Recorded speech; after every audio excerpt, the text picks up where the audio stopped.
Hi, so today now I'm gonna acceleration of a body down an inclined plane of a body when it is undergoing pure rolling down an inclined body அதை பற்றி discuss பண்ண போகிறேன் நீட்டில் ஒரு தடவை இந்த டாப்பிக்லேருந்து one question வருது so it is important for all candidates to know. Suppose there is a ring, okay, it is placed on an inclined plane and it starts to roll first, and we have to find the acceleration of center of mass as it rolls down. We have to find acceleration of center of mass. So first thing we do is draw the free body diagram. Okay, what I mean is draw all the forces acting on the body. So this is actual weight of the body. Let that be mg. If you break it into two components,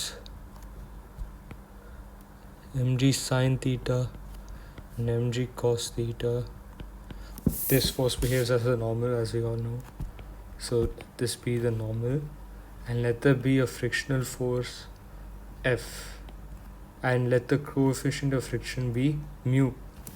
Okay, so it turns out that this frictional force is actually the one that's responsible for the torque that's causing this circular motion.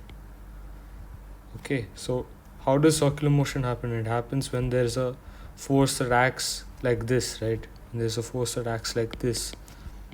And the radius is this. A torque is equal to R cross F. Yes or no? So this force is actually the frictional force here. Okay, this will help us in the future during this derivation. So right now we'll just write down all the forces acting on it. So mg sine theta minus mg cos theta mu is equal to the acceleration of center of mass, and this is the mass of the body. Okay, now mg cos theta, as we know, that's a frictional force, mg cos theta mu, into I'm not putting this, don't take this as actual cross product, into the radius. This is equal to the torque that's causing the circular motion, and we also know that torque is equal to I into alpha. Alpha is the angular acceleration, which can be written as I into A by R, since we know that A is equal to R alpha, so we can write alpha as A by R. Okay, so mg cos theta mu into R is equal to I into A by R. Okay, fair enough. Now what? So now we have to fill in the value of I. I is moment of inertia, and we know for moment of inertia for a ring is mr square. Simple. So let's write mg cos theta mu into R into mr square into A divided by R. Great. So now cut. We get g cos theta into mu is equal to A. So mu is equal to A by g cos theta. Fair enough? Nice. Okay. Now we substitute this mu in this equation here. So get this equation here.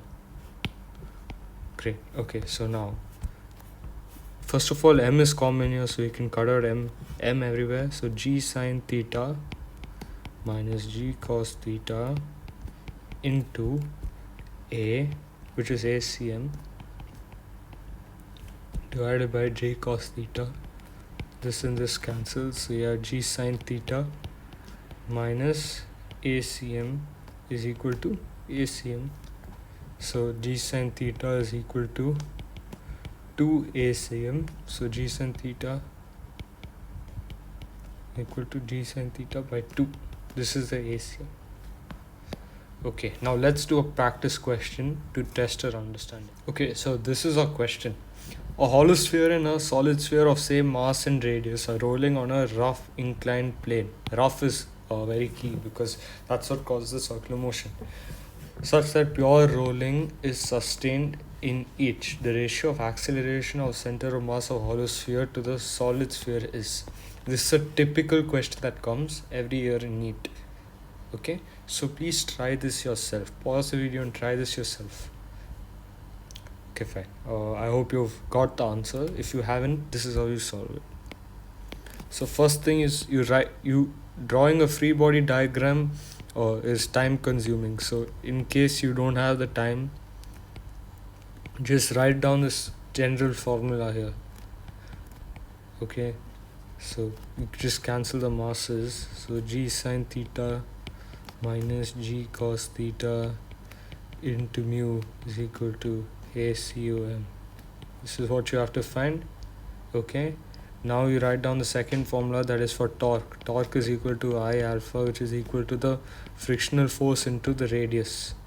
Okay, in this case the moment of inertia is different for a hollow sphere and a solid sphere, so that's why the acceleration of the center of mass differs. Okay, so it will definitely not be 1:1.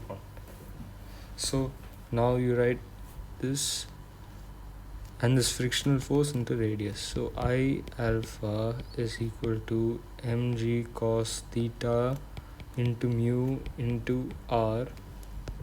So I alpha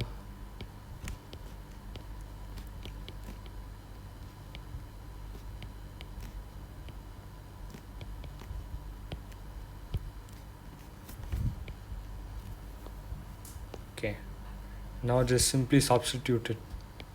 G sine theta minus g cos theta into I a by r square into mg cos theta is equal to ACOM.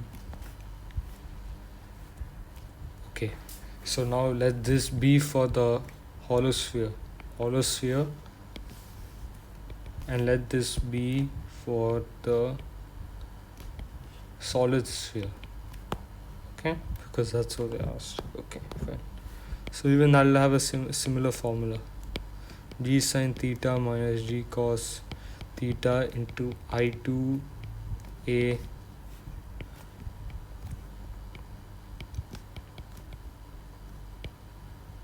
okay, now we can get to cancelling.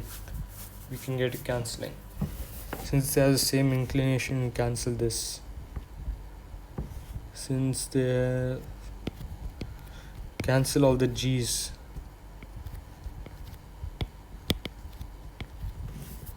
Okay, so sine theta minus cos theta into 2 by 3 m r square into a1 divided by r square into mg cos theta.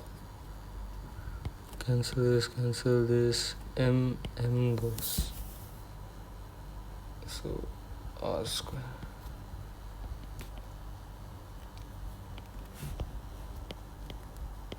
And you can do the same here as well.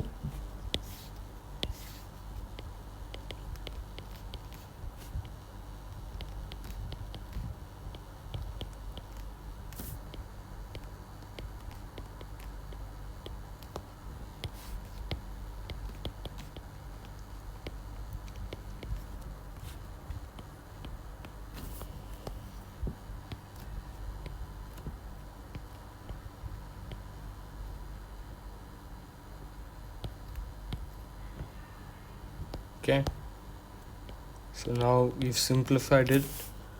2a1 divided by 3g is equal to a1. So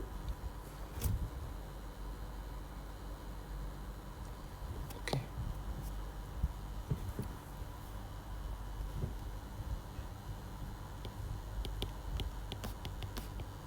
I've taken it separately actually instead of a ratio just to make it seem simpler.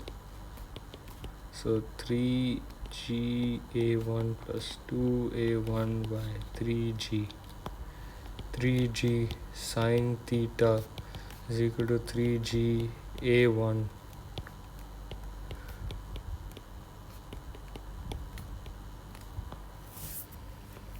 great 3G plus 2.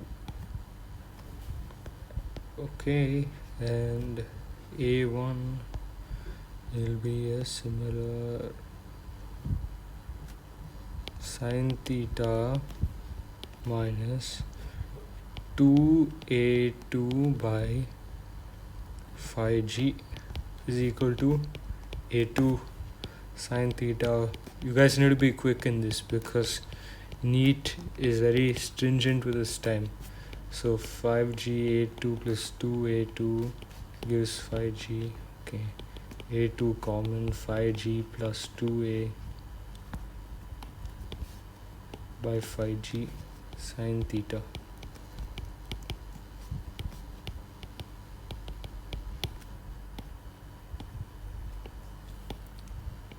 Okay, so now simply divide A1 by A2 because that is a question. 3G sine theta divided by 3G plus 2 into 5G plus 2 by 5G sine theta. Sine theta cancels. G and G cancels. So now we have 3 into 5G plus 2 by 5 into 3G plus 2. So you get 15G plus 6, and here you get 15G plus 10.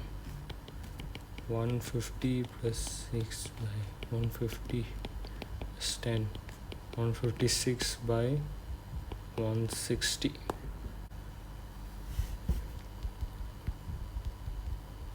So it's around 0.975 is the ratio. But they would actually give you a simpler even number fraction, so you have to simplify it according to that. Okay, so thank you for watching this video.